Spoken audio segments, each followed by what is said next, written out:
सास का श्राद्ध। नंदिनी और दिलीप की शादी के कुछ हफ्तों बाद ही सास की मृत्यु हो जाती है, जिस वजह से ससुराल में आई नई बहू एकदम अपने ऊपर इतनी जिम्मेदारी देखकर घबरा जाती है।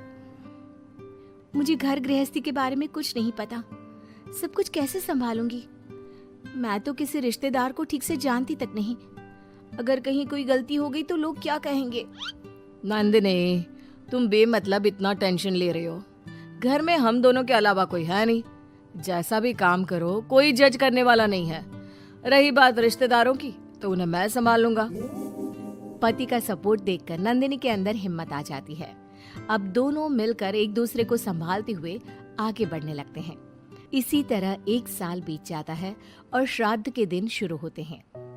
नंदिनी के पास सास की बहन का फोन आता है। बहू, पता है ना, श्राद्ध शुरू हो गए। जी मौसी जी, मुझे पता है। तो फिर सास का पहला श्राद्ध कब करोगे? पंडित जी से बात की? कोई तैयारी की? मौसी जी, मैं कल ना पंडित जी के पास चली जाऊंगी। ठीक है, बात करके सब अच्छे से तैयारी करना। हाँ, किसी भी रीति रिवाज में कमी नहीं रहनी चाहिए। नंदिनी मौसी सास की बात पर तो हाँ बोलकर फोन काट देती है, लेकिन फिर रीति रिवाज और श्राद्ध के बारे में कुछ पता ना होने की वजह से दोबारा टेंशन में आ जाती है। शाम को दिलीप के घर वापस आते ही उस पर अपने सवालों की बारिश शुरू कर देती है। आज मौसी जी ने फोन करके मम्मी के श्राद्ध के बारे में बोला। हाँ, मुझे याद है। तुम पंडित जी से बात कराओ, बाकी फिर वैसे ही तैयारी कर लेंगे। वो तो मुझे पता है, लेकिन मौसी जी ने साथ में रीति रिवाज के बारे में भी बोला, और इस घर के किसी भी रिवाज के बारे में मुझे कुछ भी नहीं पता। देखो, इतना सोचने की जगह जैसा पंडित जी बोले वैसा कर लो, सब सही होगा। अगले दिन दिलीप के ऑफिस जाते ही नंदिनी घर के बाकी सब काम छोड़ पंडित जी के पास जाती है, जो उसे श्राद्ध करने की तारीख के साथ क्या और कैसे करना है सब कुछ अच्छे से समझा देते हैं। घर वापस आते ही नंदिनी मौसी सास को फोन करती है। मौसी जी, 2 दिन बाद मम्मी का श्राद्ध रखा है। ठीक है, आ जाऊंगी। और पहला श्राद्ध है, इसलिए पूरे परिवार को बता देना। सब साथ में पूजा करेंगे तो दीदी को अच्छा लगेगा। मौसी के कहे मुताबिक नंदिनी सबको इन्फॉर्म कर पूजा की तैयारियों में लग जाती है। 2 दिन बाद पूरा परिवार उनके घर इकट्ठा होता है और देखते ही देखते सबके बीच गृह युद्ध शुरू हो जाता है, जिससे नंदिनी और दिलीप की परेशानी कम होने की जगह बढ़ जाती है।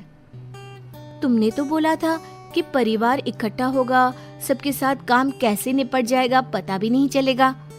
यहाँ तो मुझे ऐसा कुछ होता नहीं दिख रहा। हाँ, क्योंकि हमें ज्यादा कुछ पता नहीं और परिवार तो यहाँ आ चुका है, इसलिए जो भी है अब इनके वापस जाने तक तो हमें सहना ही पड़ेगा। रही बात काम की तो मैं हूं ना। तुम ना बस परिवार संभाल लो, काम मैं देख लेती हूँ। दिलीप परिवार वालों की गुत्थम गुत्थी और मामला संभालते हुए सबको शांत करता है, जिसके बाद सब पूजा करने बैठते हैं। बोलो भला, श्राद्ध वाले दिन इंसान की पसंद का खाना बनता है और भाभी को खीर जान से ज्यादा पसंद थी, पर बहू तुमने तो वो बनाई ही नहीं। वो एक्चुअली मुझे खीर बनानी नहीं आती, कुछ खराब हो जाता तो बहुत नुकसान होता, इसलिए नहीं बनाई, लेकिन बाजार से मंगवाई है, कुछ देर में आ जाएगी। ऐसी तो आजकल की लड़कियां हैं जिन्हें सास की खुशी से ज्यादा नुकसान की चिंता है, जो खीर तक बाजार से मंगवाती है। मौसी जी, मम्मी की खुशी को याद रखते हुए नंदिनी ने खीर का ऑर्डर उनकी पसंदीदा मिठाई की दुकान पर दिया है। अरे बनाएगी नहीं तो सीखेगी कैसे? माफ करना मौसी जी, लेकिन आज पूरे परिवार का खाना बना है और ऐसे में प्रैक्टिस के चलते मैं इतने सारे लोगों के लिए खीर बनाती और अगर जरा भी गड़बड़ हो जाती तो बहुत खाने का नुकसान होता ना, जो अच्छा नहीं होता। नंदिनी की बात को इग्नोर करते हुए मौसी चुप हो जाती है, जिसके बाद सब पूजा करते हैं और कुछ देर बाद खाना खाने बैठते हैं, लेकिन उन्हें वहां भी शांति नहीं रहती। वो कभी खाने में कमी निकालना तो कभी किसी चीज की फरमाइश करना शुरू कर देते हैं। आखिर ये लोग माँ के श्राद्ध की पूजा के लिए आए हैं या बस ये गलत है, ये वैसा क्यों है, ये ऐसा क्यों नहीं, ये चाहिए वो अच्छा नहीं, ये सब बोलने के लिए? मुझे तो समझ में नहीं आ रहा, यहाँ श्राद्ध की पूजा हो रही है या इनकी पार्टी। जिस हिसाब से कमियां निकाल कर भी उंगलियां चाट चाट कर खा रहे हैं ना, इनकी तो पार्टी ही लग रही है। बस भगवान करे अब और कोई ड्रामा ना हो। दोनों पति पत्नी इसी उम्मीद के साथ मेहमानों को खाना परोसते रहते हैं। कुछ देर बाद ही मौसी सास का चिल्लाना शुरू हो जाता है। हे भगवान, सब इधर आओ। ये देखो, दीदी की तस्वीर के आगे रखी पूजा की पूड़ी पर चींटियां घूम रही है। बहू, तूने दीदी की मनपसंद खीर पूजा में नहीं रखी ना, इसीलिए नाराज हो गई हमारी दीदी। मौसी, आप सबके मन में इस तरह के अंधविश्वास मत भरो। अरे उन्होंने कुछ गलत नहीं बोला। पहले तेरी पत्नी ने घर आते ही हमारी भाभी को ऊपर पहुंचा दिया और अब उनकी आत्मा को भी शांति से नहीं रहने दे रही। इसी के साथ एक एक कर घर में सब अपनी राय देने लगते हैं, जो कुछ ही देर में एक बड़े मुद्दे का रूप ले लेता है, जिसमें सबकी बात और इल्जाम घूम फिर कर नंदिनी या दिलीप पर ही आते हैं। बस करो, आखिर आप लोग हमसे चाहते क्या हो? खुद तो एक दिन भी लड़ाई किए या किसी पर इल्जाम लगाए बिना रह नहीं सकते, तो फिर किस हक से दूसरों को बुरा बोल रहे हो? वो बेचारी जिस दिन से इस घर में आई है सबको खुश करने की कोशिश करती रहती है, लेकिन आप सब उसे टारगेट करने के अलावा कुछ नहीं करते।